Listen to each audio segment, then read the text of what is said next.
The views and opinions expressed on America's Workforce Union podcast and its digital media channels are solely those of the speakers and do not necessarily represent the views and opinions of the producers or sponsors. Welcome to the America's Workforce Radio Podcast, the flagship production of the American Workers Radio and Podcast Network, where organized labor and its never-ending fight to protect the rights of the American worker come first. Now, presented by LIUNA, Laborers International Union of North America. Here's your host, Ed Flash Ferens. The cost of wildfires and how federal job cuts are making matters worse. The Machinists Union speaking out. Meanwhile, public defenders in New York on strike. And today on the show, the Heat and Frost Insulators Labor Management Trust. Welcome to the Thursday, July 23rd edition of America's Workforce, where we're available on at least 5 platforms, including YouTube, Apple Podcasts, iHeartRadio, Spotify, and Pandora. Pete Ielmini will be our featured guest on the show today. Today is Trades Day here on America's Workforce. He represents the insulators, specifically the Labor Management Trust, Mechanical Insulators, LMCT.com. We'll get an update on what's happening with the Federal Mechanical Insulation Act. It did pass the House, but kind of stalled in the Senate. Pete's going to talk about that. We're also going to talk about an article that came out recently from a group called the Commonwealth Beacon investigation, and they focused on hospitals in Boston. These hospitals consume 4 times more energy than other buildings in the city. It's important to note, I think a lot of people don't realize how much energy buildings consume. You know, we talk about our cars, we talk about our lawnmowers. Well, according to this study, 70% of Boston's greenhouse gas emissions come from buildings. Now, these are buildings that can be fixed, upgraded with mechanical insulation to save that and you know it's very costly right now, the energy to power those buildings. So Pete Ielmini will be our featured guest right here on America's Workforce. Now, a brief look into the world of labor. This segment brought to you by Boyd Watterson Asset Management. Got to thank the Machinists for coming out with this story about the wildfires, which were atrocious in a big part of America last week. Turns out that wildfires continue to exact a growing toll on communities across the country. According to federal data, wildfire damage has averaged between $15 billion and $25 billion a year over the past 2 decades. Last year alone, wildfire losses reach an estimated $57 billion. And so far this year, more than 3.3 million acres have burned, with many fires sparked by lightning strikes on public lands and in national forests. The dangers facing wildland firefighters were brought into sharp focus on June 27th, when 3 firefighters were killed and 2 others suffered critical injuries while battling the Knowles Fire. This was in western Colorado. The fire later merged with another blaze and is now known as the Snyder Fire. Just days before the tragedy, members of Congress joined members of the National Federation of Federal Employees, which is affiliated with the Machinists, outside the U.S. Capitol to warn that staffing reductions, budget cuts, and agency reorganization efforts are weakening the federal government's ability to prevent and respond to increasingly severe wildfires. U.S. Representative Joe Neguse out of Colorado, I hope I'm pronouncing that correctly, Neguse. Key wildfire prevention, mitigation, and management programs are experiencing irresponsible and reckless staffing and budget cuts that have dramatically, in my view, worsened working conditions for our firefighters. Well, this is creating unsustainable workloads, inadequate pay and benefits, and a dwindling trust in agency leadership, leading to 3 out of 4 wildland firefighters at the federal level considering leaving the workforce. In March of this year, the Trump administration reduced the U.S. Forest Service budget by $438 million. That's a cut of 24%. The administration also announced plans to reorganize the agency into a state-based model, reducing regional staffing and relocating the agency's headquarters from Washington, D.C. to Salt Lake City. Randy Irwin is the president of the National Federation of Federal Employees, again, affiliated with the IAM. Randy says in reality, this is a dismantling of a beloved 120-year institution that maintains the American people's public lands. It would close 57 research facilities in 31 states, dismantling decades of locally based science that cannot be replaced. Once that research is disrupted, the taxpayer investment made over decades is lost forever. If you want to read more about this, go to the website goiam.org. Goiam.org. This is a bad situation that's only going to get worse. Hundreds of Brooklyn and Queens public defenders and support staff at the Brooklyn Defender Services went on strike last week. Union leaders are pushing for increased sick time, the elimination of a tracking app requiring employees to clock in and out, and the shortening of a probationary period where management can fire or discipline new employees for any reason. This while management says agreement has been reached on all aspects of the contract. Now, no future bargaining sessions have been scheduled. Other public defender services could soon join the strike, with the Neighborhood Defender Services of Harlem and Bronx Defenders also passing strike authorization votes that happened last week as well. All right, we're going to take a quick break. When we come back, Pete Ielmini on behalf of the Labor Management Trust of the Insulators Union. Back in a few minutes, you're listening to America's Workforce. You're listening to America's Workforce with Ed Flash Ferens. It takes LIUNA to keep America running. Over 70,000 public employees are part of LIUNA, the Laborers International Union of North America, delivering critical services such as healthcare and emergency response, as well as maintaining roads and sanitation systems. Even the National Postal Mail Handlers Union, representing over 47,000 U.S. postal workers, is affiliated with LIUNA. Find out what it takes for LIUNA to keep America running at liuna.org. That's liuna.org. America's Workforce is brought to you in part by the International Brotherhood of Teamsters, where you can find more at teamster.org. America's Workforce is sponsored in part by Boyd Watterson Asset Management, LLC.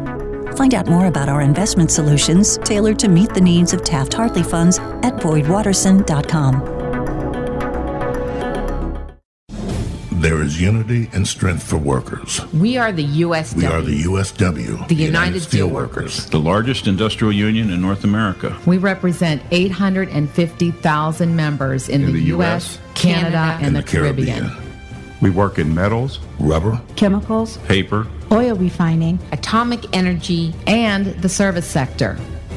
We are steelworkers, standing strong and fighting for what's right.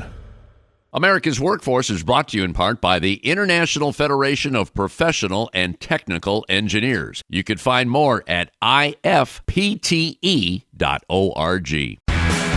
The Iron Workers Great Lakes District Council, consisting of 8 ironworker local unions in West Virginia, Pennsylvania, Ohio, and Michigan. We build the skylines and bridges along the Great Lakes. With more work than ever before, the Great Lakes District Council is actively searching out the next great iron worker, whether it's building the next Intel plant or constructing a bridge to safely connect our great cities along the lake. So join the Iron Workers Great Lakes District Council today. Find out how and learn more about the council by visiting iwdistrictcouncil.com. America's Workforce Radio is sponsored in part by the International Union of Painters and Allied Trades, District Council 6, representing painters, glazers, drywall finishers, and sign and display industry workers.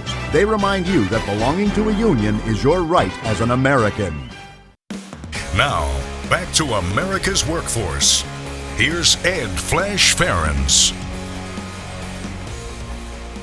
And remember, you can check us out on Facebook or follow us on X, formerly known as Twitter. That would be AWF Union Podcast, AWF Union Podcast. Let's go to my New Jersey guy. We check in with Pete Ielmini each and every month here on America's Workforce, longtime supporter of America's Workforce on behalf of the International Association of Heat and Frost Insulators and Allied Workers, primarily their Labor Management Trust. The website you want to go to, Mechanical Insulators, LMCT.com.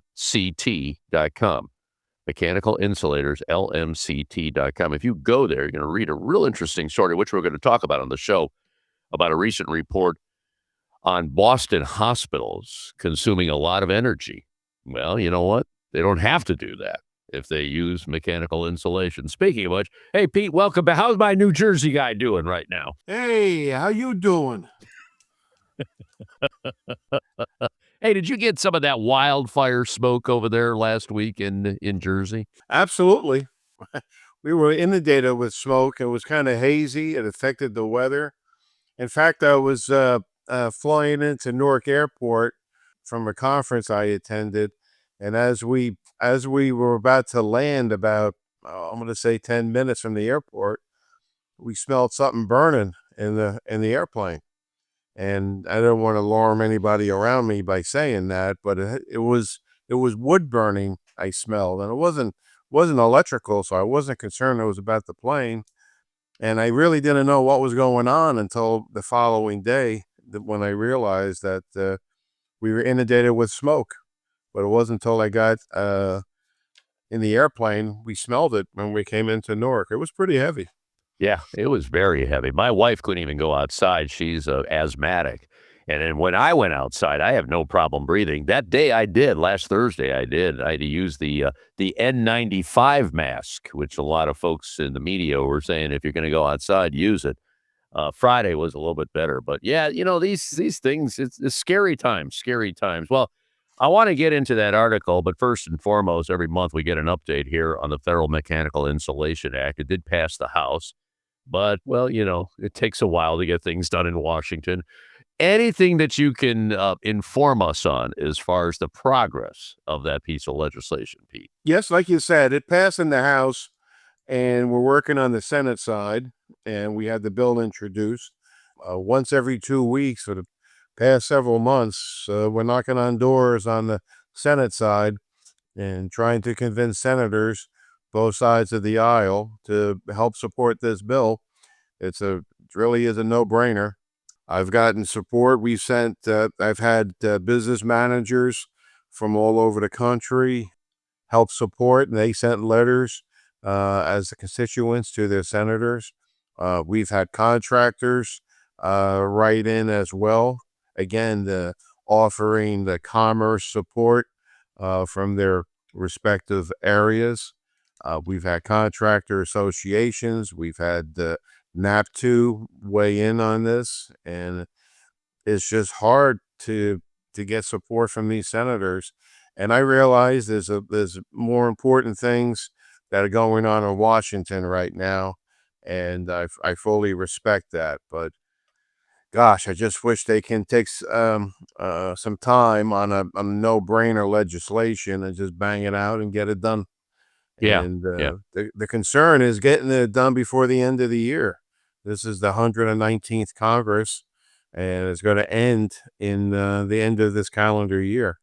And the clock is ticking. So we're doing our best we can. I'm hitting every resource I can. I was hoping to get invited to the big wedding that was in New York City with Travis Kelce and Taylor Swift. I was going to bring him a piece of insulation. I figured that would have got on the news pretty fast, but I didn't get the invite. I'm still waiting for mine in the mail, so I feel your pain, brother. I feel your pain. All right. Two words. Energy conservation. And especially now, with the price of oil, I mean, we're paying through the nose right now on energy. And this is a no-brainer. Mechanical insulation is a no-brainer. And let's go to this report. This is from the Commonwealth Beacon. Apparently, they did an investigation into Boston hospitals. Okay, that's just one city. And according to the report, the hospitals there consume 4 times more energy than other buildings in the city and remain some of the lowest performing structures in their push toward net zero emissions. Well, let's start right there. If they're using energy, they're not harnessing that energy. They're not using it efficiently. The newer buildings, different story there. You and I have talked about that, but talk to me about this report and where's this report going to go? Is this something that you're going to use in your lobbying effort? I would imagine. Absolutely. As soon as I read this report, it really got me excited because very rarely do we see a report such as this that we can use in our lobbying efforts. And I say lobbying efforts, not just in D.C., but we put this in our promotional package. And too many times when we talk about mechanical insulation, people give me a deer in the headlight look and talking about efficiency. But what made this article from the Commonwealth Beacon really interesting, that it took an aspect of not so much efficiency to reduce cost, but it took an environmental impact. And something that we talk about all the time. Sometimes environmental discussions get a little lofty and, people it doesn't really hit home because they're so lofty, such as gas burning stoves or gas powered leaf blowers and how that affects the environment. But when you're talking about buildings that use a tremendous amount of energy, such as hospitals, compare a hospital to an office building. The hospital is a working facility where there's constant heating and cooling. There's process piping. There's process equipment in there. It's almost like a manufacturing plant, and it uses a tremendous amount of energy. Well, if it's using a tremendous amount of energy, it means it's going to be burning that fuel. And if the fuel is going to get burnt, it's going to be released into the atmosphere, in the environment, in the community. And this study by the Commonwealth Beacon looked at the pollution that all of the hospitals are emitting. And no one's saying by no means you have to cut the services or reduce the services of the hospital. I mean, no, that's obvious. But there's no reason why we can't make these hospitals and other buildings more energy efficient. If they're more energy efficient, they're going to be burning less fuel. If it's burning less fuel, that's going to be less emissions going into the atmosphere. And although the article was about Boston, same thing I'm sure can be said about New York, Chicago, Houston, Los Angeles. I mean, any big city is going to have a cluster of hospitals for many good reasons. I was very pleased and surprised that the article talked about increasing the insulation in the building as well as the mechanical systems. We need to look at we all need, including our society, be able to look at some existing technology such as insulation, and let's not exclusively just buy into the new technologies where we got to put up windmills and we have to put up solar panels and we have to do all these exorbitant, expensive technologies that I'm sure is going to play a big role in decades to come and in our future. But in the meantime, we have existing technologies that we should be utilizing more. One of them is our industry of mechanical insulation. The benefits are immense. It can save energy. It can save money. It can save and reduce pollution. And it all starts with a fact-finding mission of evaluating the mechanical insulation of the building. We call that a mechanical insulation energy audit.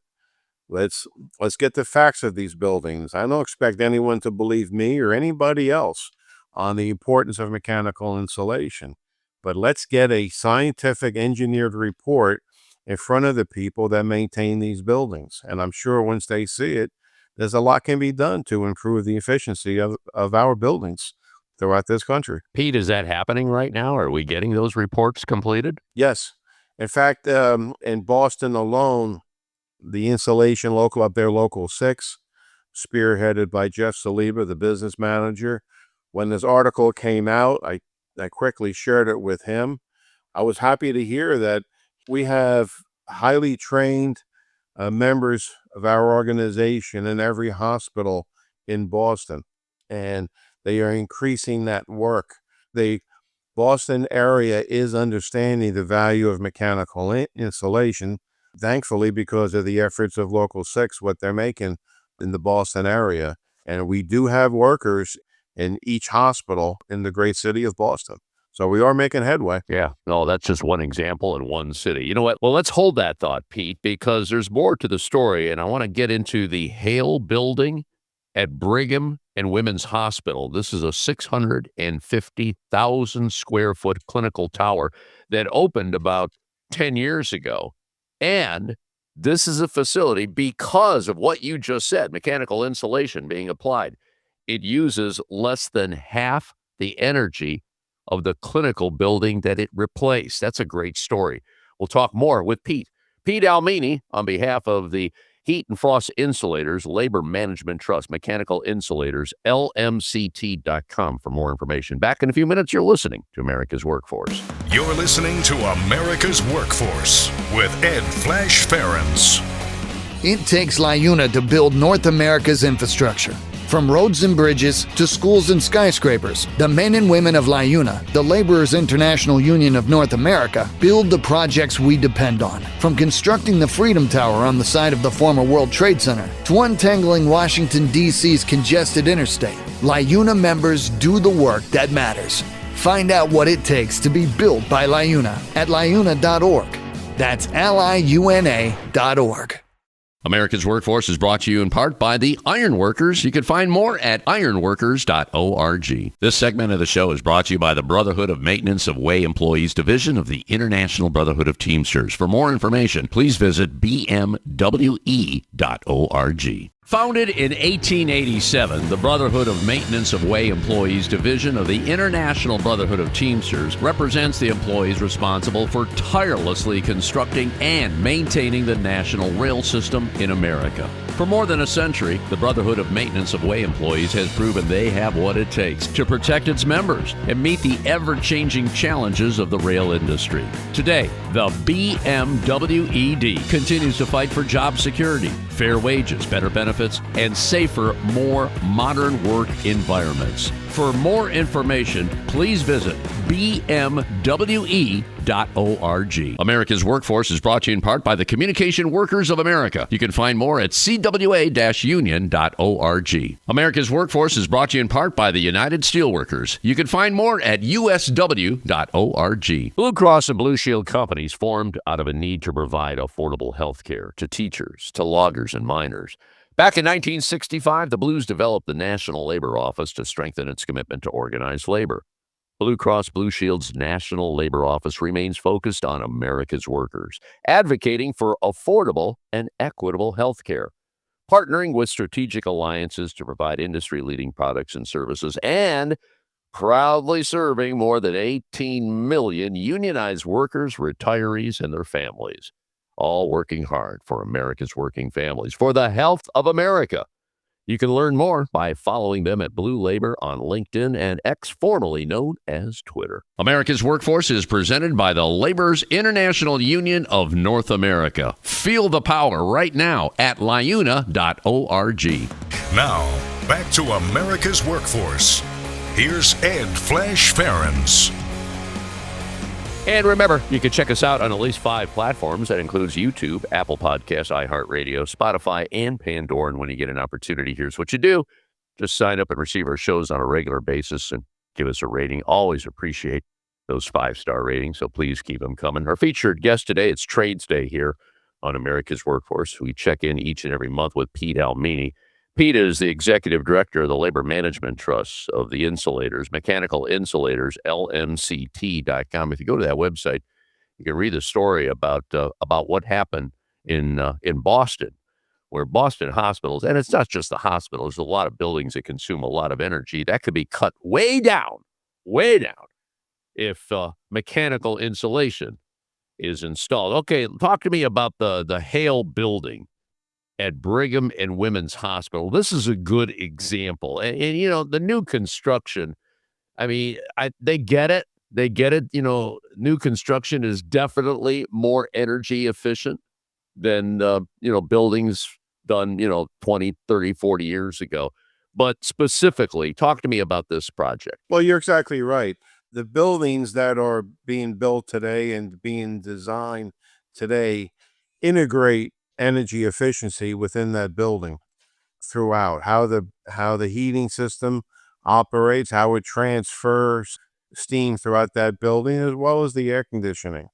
And just the way that the buildings are built and designed, it's designed with having energy efficiency incorporated into the structure, as opposed to older construction where a building was built, whether it was brick, whether it was concrete block, and then they install the mechanical systems, and as long as they forced air into the rooms, well, that was your heated and air conditioned environment. Well, the buildings today are designed from the bottom up to incorporate the mechanical systems, and it just makes them efficient. It reminds me, one of my hobbies is I'm a car guy. I used to drive race cars and and and sports cars and Corvettes. And I remember in 1974, the EPA got involved in car emissions. And actually, it was the end of the muscle car era, because they regulated the car engines, and they took the existing engine and they just bolted on pollution devices, which took away the horsepower, and it made the car very inefficient. And that was 1974. And the cars today, well, it's a lot different. The horsepower is 3 times as much. The emissions is less than half of what they were in 1974, because the car engines, the entire car is designed with fuel economy and pollution as a consideration. And the engineers do a wonderful job of building an engine that is, again, more powerful and offers less pollution. And the same thing can be applied to our building structures. Today's buildings are extremely efficient. And so when the buildings are built, well, it's going to offer that, such as that example in Boston, where the building was built still having the same services as other hospitals, but they're consuming less than half of the energy. If they're consuming less than half of the energy of a building that was there before, it's also emitting less than half of the emissions that it was doing before. And a lot can be said with our old buildings. And we can still increase the efficiency of old existing buildings. And one of them, obviously, we have to look at the mechanical insulation. And one other note on that, on brand new buildings, this is something that we're trying to also stress with legislation, is to be able to have the building to be inspected for mechanical insulation. There are requirements that requires mechanical insulation to be installed, but yet when the building's built, there's no inspection process to make sure that the insulation is installed. They will have an inspection for the plumbing. Obviously, they want to make sure the plumbing doesn't leak. We can't even put the insulation on until it passes the plumbing inspection. So there is no inspection for the mechanical insulation on piping, typically. Same thing with ductwork. We can't put the insulation on the ductwork until it's been properly tested to make sure that the ducts don't leak. So when we talk about mechanical insulation energy audits, it's not just applying to old existing buildings, as many people just assume, but we should be doing mechanical installation, energy audits on brand new buildings, because many times a lot of the insulation is removed or not installed because someone has the bright idea of thinking, well, we don't need that insulation on that pipe. We don't need that insulation on that ductwork. We can save some money and just not eliminate it. It's not that big a deal. And they're making a bad choice when they do that. So I'm an advocate. All our buildings should be going through a mechanical insulation energy audit. And that's what our legislation is doing in Washington right now, is that we're requiring that all federal buildings go through a mechanical insulation energy audit at least once every 4 years. So whether it be a hospital in Boston or an office building in Chicago or a federal building in Washington, D.C., all our buildings should be mindful of the fact of conserving energy and reducing pollution by having a mechanical installation energy audit. Pete, I'm really glad we're having this conversation on a couple of fronts, because I think the overall perception today is that, greenhouse emissions is caused by us using our lawnmowers, leaf blowers, our cars. Now, the cars are more efficient today, but it's still the reason they're saying, oh, you got to get an electric car. But the takeaway here, and I saw this in the report, based on the city of Boston data, 70% of Boston's greenhouse gas emissions come from buildings. I don't think a lot of people know that. I mean, I didn't know that until I saw this. What do you think? You're exactly right. And that's what we're trying to do in the mechanical insulation industry, is trying to promote and educate this awareness. We just came from a conference that was in Nashville, Tennessee, and I have a booth there, and we speak to engineers, and we're preaching the fact of we have to look at our buildings and our facilities and our structures and be able to make them efficient. I always say it, when you walk into a room and you hit the light switch, the lights don't go on, you don't have to be an electrician to realize you got an electrical problem, and you take the necessary action to be able to fix it. If your plumbing's leaking, well, you got a plumbing issue. You don't have to be a plumber, but you take actions. If your roof leaks, so on and so forth, it goes right down the road. If your mechanical insulation isn't working, how would you know? You wouldn't. You just go to the thermostat and turn that thermostat and turn it to a selection until your room gets the condition that you want. The perception of mechanical insulation is not the same as the other trades and the other components of a building. And we have to buckle down, and we have to be able to educate as many people as we possibly can about the importance of mechanical insulation. And this doesn't stop at the construction industry. We got to get to facility managers. We got to get to people who maintain these buildings. We have to get to accountants who are looking at these energy bills and being a way to figure out how to run the building more efficiently. We got to talk to CEOs. Sometimes I think we should throw leaflets out of an airplane and let the entire public understand how important mechanical insulation is, because it is. And we're working real hard to get the U.S. government to get behind us and be able to help us to deliver this message, because we need to. Well, the education starts right here on America's Workforce. I appreciate what you're saying and what you're doing about it. All right. One last thought here. I, like you, grew up in the muscle car era. The SS396 Chevelle, the Mustangs. What's your favorite one? And I'm gonna throw mine out here. A buddy of mine had one, and I still see a few of them. In fact, it's 60 years now. The '66 Corvette Stingray. That's at the top of my list. What about you, Mr. Ielmini? I'm gonna go with the '63 split window Corvette, big block 427. We'll leave it on that note. Pete Ielmini, on behalf of the Heat and Frost Insulators Labor Management Trust, Mechanical Insulators, LMCT.com. You take care. Stay safe. We'll talk to you next month. Thank you, Flash. Take care. And that'll be it for yet another edition of America's Workforce. Tomorrow, AFSCME Council 65 in South Dakota. Until then, all of you have a safe and wonderful day. That concludes another episode of the America's Workforce Radio Podcast. Thanks for listening, and be sure to subscribe so you never miss a show. America's Workforce is a production of Labor Tools and BMA Media Group. Find out more information online at labortools.com.